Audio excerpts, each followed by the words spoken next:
Good afternoon. Dito ako ngayon sa may fountain ng Marikina City. Dito ako mag-start. Pupunta ngayon ako ng Antipolo.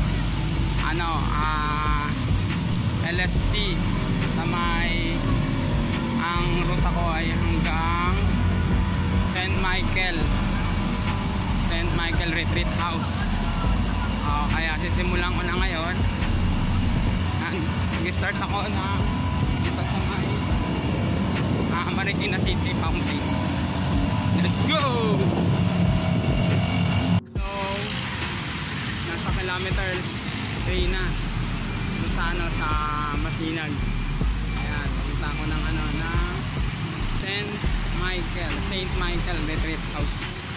Ayan, galing ako ng Marikina. So nasaan na ako ngayon sa Masinag.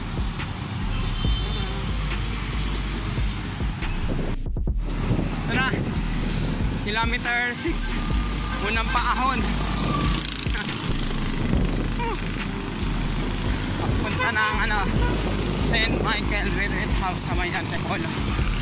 Ito tayo sa unang paahon,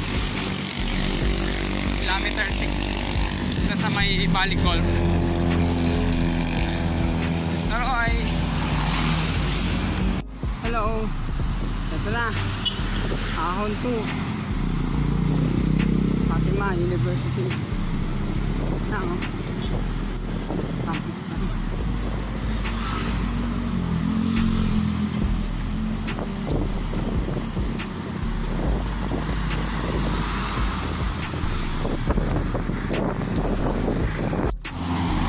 hello, kilometer 8 ahon 3.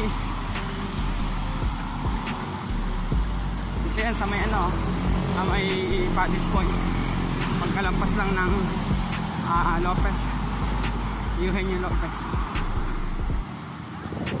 Ako ahon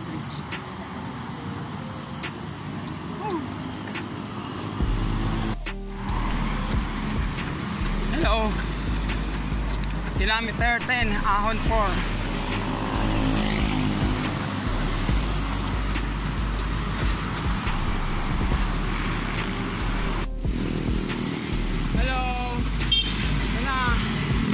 Robinson's Place, Antipolo. Lapit na tayo sa St. Michael's Retreat House. Konting usad na lang. Ito na rin tayo sa Antipolo Public Market. Yan, pagliko natin ito sa kaliwa, lapit na 1 kilometer na lang. Ito na tayo sa location. Thank you Lord. Finish line, ito na St. Michael Retreat. Manis sa Marikina. Fountain yan, fountain time. Ganda Thank you Lord.